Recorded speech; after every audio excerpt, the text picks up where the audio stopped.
नमस्कार, आप देख रहे हैं इंडिया टीवी में हूं पिनास त्यागी। नरेंद्र मोदी का चौथा टर्म कंफर्म है। अब आप पूछेंगे कैसे? भाई अभी तो मोदी के तीसरे टर्म का ही 4 साल बाकी है। अभी तीसरे टर्म में ही मोदी के 4 बड़े काम बाकी हैं। लेकिन जो रुझान आ रहे हैं, जो सर्वे बता रहे हैं, उससे पता चलता है कि मोदी अब एक अनस्टॉपेबल फेज में पहुंच चुके हैं। ऑपरेशन सिंदूर के बाद मोदी का पॉलिटिकल कॉन्फिडेंस इस वक्त 7वें आसमान पर है। प्रधानमंत्री खुलकर सारे पत्ते खेल रहे हैं। ऑपरेशन सिंदूर और जाति जनगणना के अनाउंसमेंट के बाद बिहार चुनाव में पहली बार डायरेक्ट वोटर सर्वे आने वाला है। राहुल किस पोजीशन पर है, मोदी किस जोन में है, ये बिहार बताएगा। देश की सियासी नब्ज कैसी चल रही है, वो हम आपको आज इस रिपोर्ट में बताते हैं।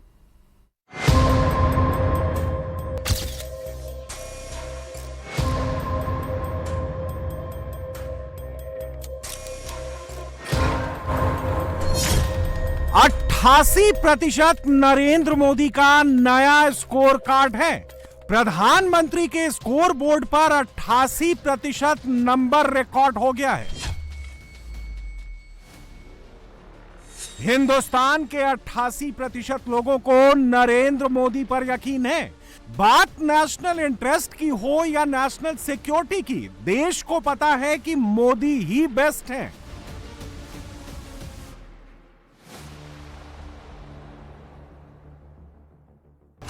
राहुल गांधी ऑपरेशन सिंदूर पर और सेना के पराक्रम पर सवाल उठाते रहे।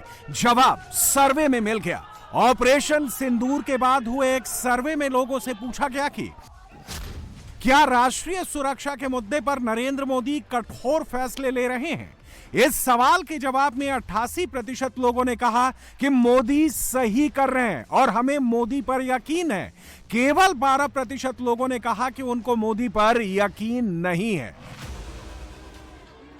88% और 12% का गैप दरअसल मोदी और राहुल के बीच का गैप है। यह गैप मोदी और राहुल की लोकप्रियता का गैप है। 2024 के लोकसभा चुनाव में मोदी और राहुल के बीच का गैप कम हुआ था।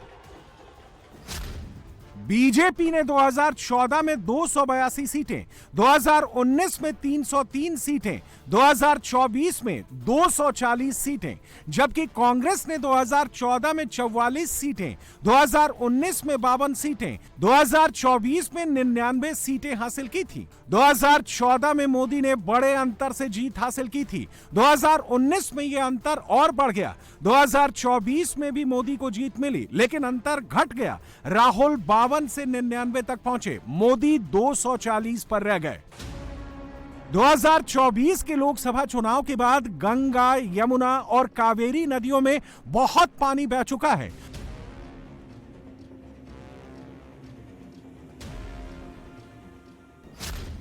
दो 2024 के बाद 2025 में नरेंद्र मोदी एक छोटा मगर बहुत इफेक्टिव युद्ध लड़ चुके हैं। 2024 के बाद नरेंद्र मोदी पाकिस्तान को चारों खाने चित कर चुके हैं।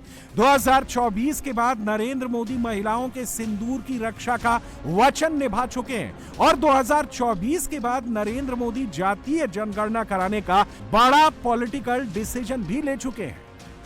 2024 के बाद राहुल गांधी क्या कर रहे हैं? राहुल बस सवाल पूछ रहे हैं।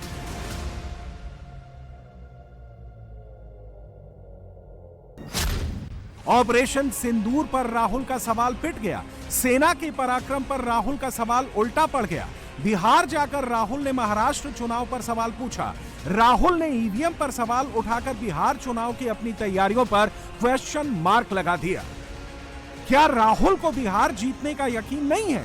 क्या राहुल ने अभी से हार मान ली है? क्या होगा अगर आज लोकसभा चुनाव करा लिए जाएं? क्या नरेंद्र मोदी हाईएस्ट स्कोर की तरफ बढ़ रहे हैं? क्या राहुल गांधी लोवेस्ट स्कोर की तरफ जा रहे हैं? अगर आज चुनाव हो गए तो क्या मोदी 350 पार करेंगे? अगर चुनाव हो गए तो क्या मोदी का चौथा टर्म कंफर्म? राहुल गांधी लगातार 3 लोकसभा चुनाव में कांग्रेस को 20% के करीब ही वोट दिला पाए हैं। 2014 के लोकसभा चुनाव में कांग्रेस को 19.31% वोट मिले।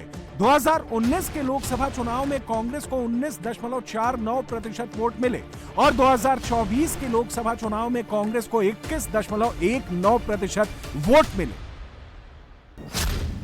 राहुल गांधी को डर है कि अगर कांग्रेस को एक मुश्त मुस्लिम वोट नहीं मिले तो आने वाले चुनाव में कांग्रेस का वोट शेयर घटकर 10% रह जाएगा।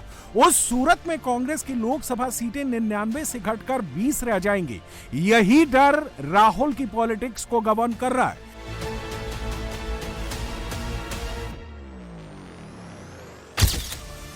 ऑपरेशन सिंदूर के बाद नरेंद्र मोदी और राहुल गांधी एक ह्यूज गैप के साथ पहला इलेक्शन हिट करने जा रहे हैं।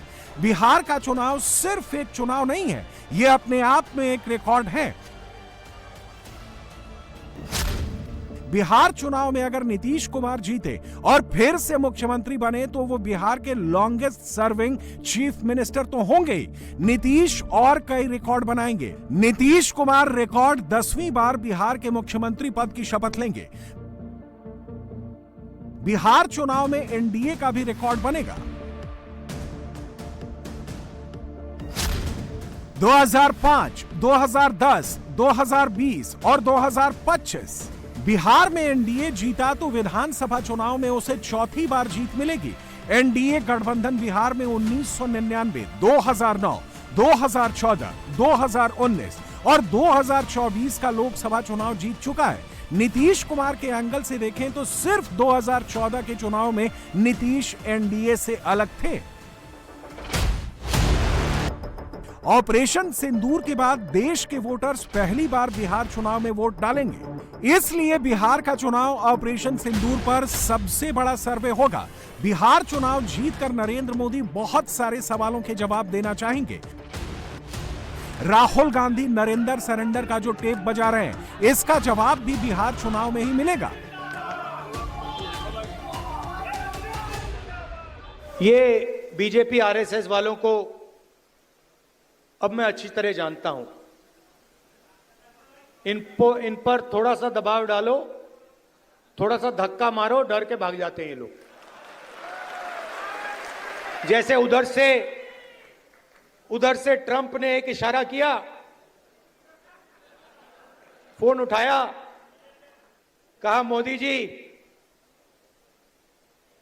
क्या कर रहे हो?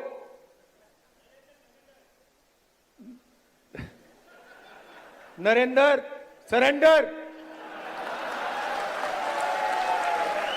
और जी हजूर करके नरेंद्र मोदी जी ने ट्रंप के इशारे का पालन किया।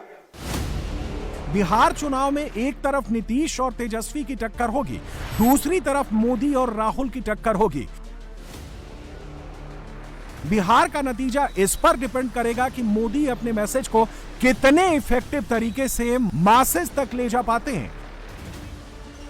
महागठबंधन के लिए बिहार चुनाव का नतीजा इस बात पर डिपेंड करेगा कि राहुल तेजस्वी के कैंपेन में कितना डेंट लगाते हैं। 3 महीने पहले तक राहुल गांधी और तेजस्वी यादव के पास एक तुरुप का इक्का था, अब वो तुरुप का इक्का नरेंद्र मोदी के हाथ में है। मुद्दा है जातीय जनगणना का। नरेंद्र मोदी ने ना सिर्फ जातीय जनगणना कराने का फैसला लिया, बल्कि इसका शेड्यूल भी जारी कर दिया। बिहार चुनाव में जाति प्रधान है। अगर जातीय जनगणना का फैसला नहीं हुआ होता तो राहुल गांधी और तेजस्वी यादव बिहार चुनाव में इसे जोर शोर से उठाते। नरेंद्र मोदी ने राहुल से वो मुद्दा छीन लिया। पिछड़ा वोटर जोड़ने वाला राहुल का प्लान अधूरा रह गया।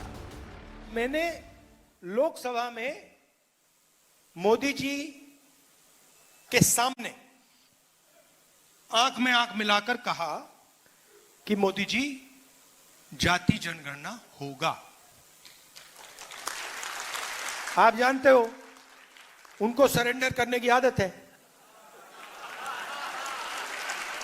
आप देखो, मैं आरएसएस से लड़ता हूं, मैं गहरी बात बोल रहा हूं।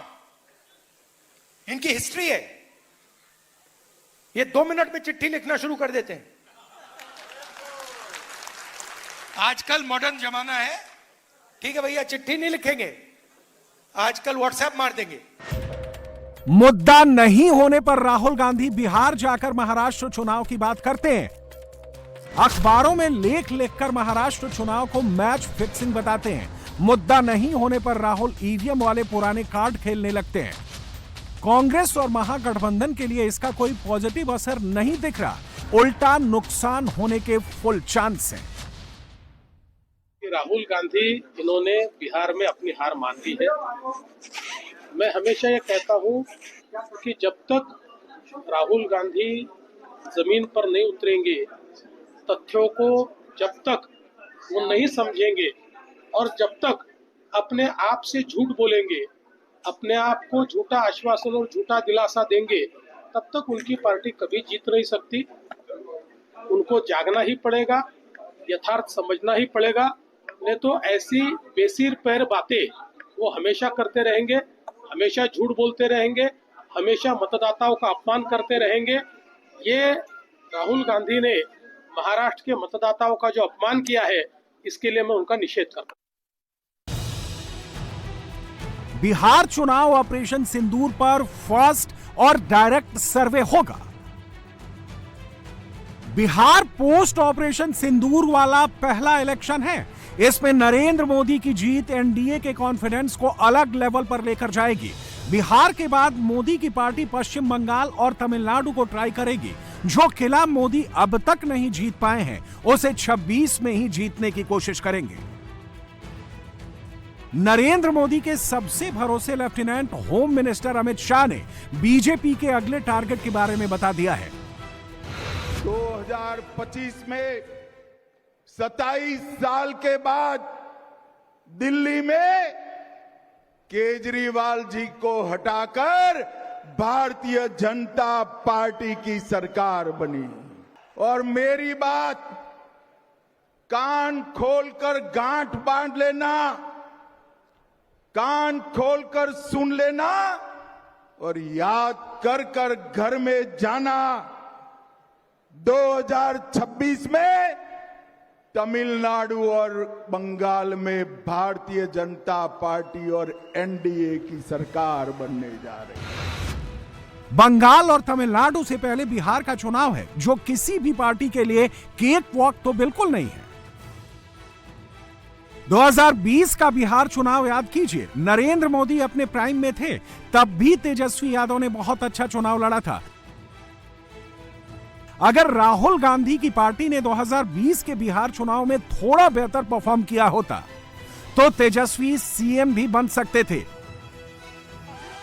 2020 का वो चुनाव एनडीए ने जीता। उपचुनाव में चिराग पासवान एनडीए से अलग थे, तब वो नीतीश कुमार को हराने के लिए लड़ रहे थे। इस बार चिराग पासवान एनडीए को जिताने के लिए मैदान में उतरने की तैयारी कर रहे हैं। जो लोग पूछते हैं कि आप कहां से चुनाव लड़ेंगे, मैं और मेरी पार्टी एनडीए गठबंधन को मजबूती देने के लिए बिहार की 243 सीटों पे एनडीए के प्रत्याशी को जीत दिलाने के लिए चिराग पासवान हर सीट पर चिराग पासवान बनकर चुनाव लड़ने का काम करेगा। ऐसे में एनडीए की बड़ी जीत की ओर हम लोग अग्रसर हो, ये मेरा लक्ष्य है।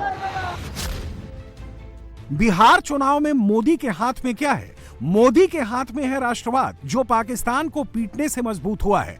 मोदी के हाथ में है महिला वोट, जिसे ऑपरेशन सिंदूर ने किलाबंद किया है। मोदी के हाथ में है पिछड़ा वोट, जो जातीय जनगणना कराने के फैसले से खुश है।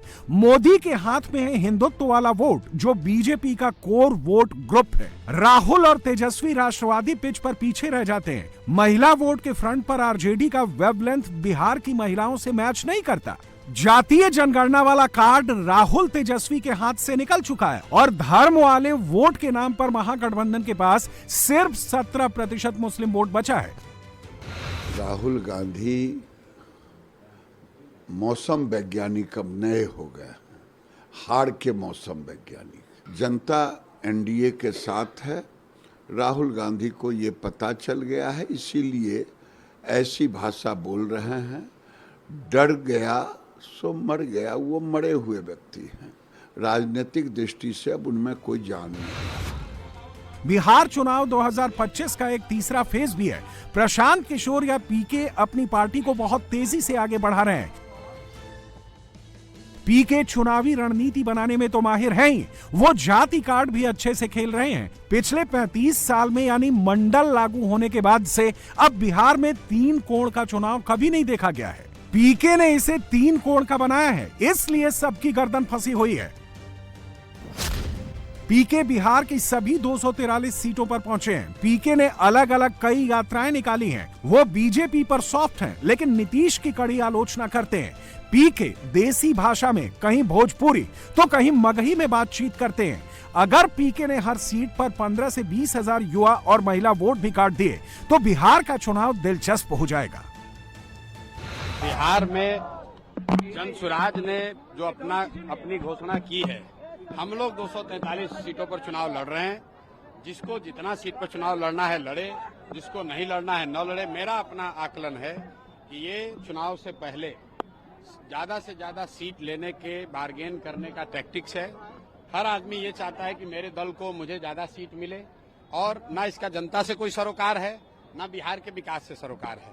कौन पार्टी कितना सीट लड़ रहा है, इससे जनता का क्या लेना देना है। चाहे चिराग जी हो या दूसरे लोग हों, उनको ये बताना है कि बिहार में बच्चों के लिए शिक्षा कैसे होगी, बिहार से पलायन कैसे रुकेगा। उनको ये बताना है कि बिहार में भ्रष्टाचार कैसे रुकेगा। आप एनडीए में रहिए या यूपीए में रहिए, उससे जनता को कोई लेना देना नहीं है। जनता ने एनडीए को भी देख लिया, यूपीए को भी देख लिया। तीसरे टर्म में नरेंद्र मोदी अपने कार्यकाल का 1 साल पूरा कर चुके हैं। 29 के चुनाव से पहले मोदी के पास 4 साल बचे हुए हैं। इन 4 साल के लिए मोदी ने 4 बड़े काम हाथ में लिए हैं। पहला काम जातियों की गिनती का है। इसका असर पूरे नॉर्थ, वेस्ट और साउथ इंडिया के चुनाव पर पड़ेगा। दूसरा काम लोकसभा सीटों के परिसीमन का है। जनगणना का काम खत्म होते ही सीटों का परिसीमन शुरू होगा। तीसरा काम संसद और विधानसभाओं में महिलाओं को 33% आरक्षण लागू करने का है। और चौथा काम है एक देश एक चुनाव के लिए व्यवस्था बनाना। ये 4 काम हो गए तो 2029 में नरेंद्र मोदी अनस्टॉपेबल होंगे। उनको रोकना ना राहुल गांधी के वश में होगा, ना राहुल की पार्टी के वश में होगा, ना ही राहुल गांधी के गठबंधन के वश में होगा। इस बीच अगर पाकिस्तान ने दोबारा कोई हिमाकत की तो मोदी छोड़ेंगे नहीं। मोदी का कोर वोटर हमेशा यह चाहता है कि पाकिस्तान को घर में घुस कर मारा जाए। ऑपरेशन सिंदूर जैसे अभियान बीजेपी के राष्ट्रवादी वोटर को अच्छा लगता है, इसीलिए ये मोदी को भी अच्छा लगता है। मित्रों, पहलगांव में आतंकवादियों ने हमारे निर्दोष नागरिकों की हत्या की, धर्म पूछकर हत्या की, और मोदी जी के नेतृत्व में हमारी तीनों सेनाओं ने पाकिस्तान के घर में घुसकर आतंकवादियों को सफाया करने का काम किया है।